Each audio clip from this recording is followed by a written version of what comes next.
అందరికీ నమస్కారం అండి. ఈరోజైతే శ్రావణ శుక్రవారం అండి. నేనైతే మా ఇంట్లో ఇలా పెట్టుకుంటున్నానండి. శ్రావణ మాసంలో ఇది 4వ వారం అండి. అమ్మవారికి అయితే నేను ఇలా పెట్టుకుంటున్నాను. ఈరోజైతే అమ్మవారికి ప్రసాదాలన్నీ కూడా చేసుకున్నానండి. నేనైతే పచ్చెనగపప్పు పాయసం కూడా చేసుకొని అమ్మవారికి ప్రసాదంగా పెట్టుకుంటున్నానండి. ఈరోజు లాస్ట్ వారం అని అమ్మవారికి పాలు పాయసం అన్నీ పెట్టుకొని ఇలాగైతే టెంకాయ కూడా కొట్టుకున్నానండి మహాలక్ష్మి అమ్మవారికి.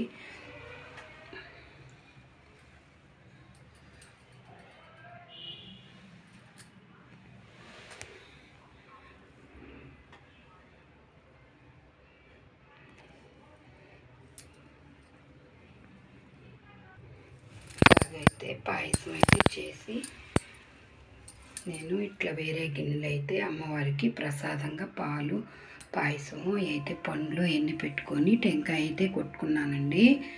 ఈ సంవత్సరానికి శ్రావణ మాసము 4వ వారం అండి. ఏదో నాకు కలిగినంతట్లో నా శక్తి కొలది నేను అమ్మవారికి అయితే ఇలా పెట్టుకున్నానండి.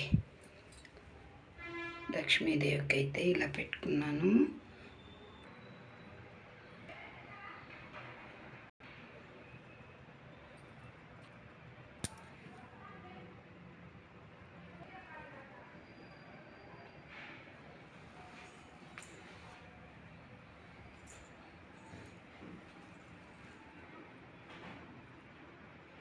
ఈరోజైతే లక్ష్మీదేవికి ఇలా పెట్టుకుంటున్నానండి నేను.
China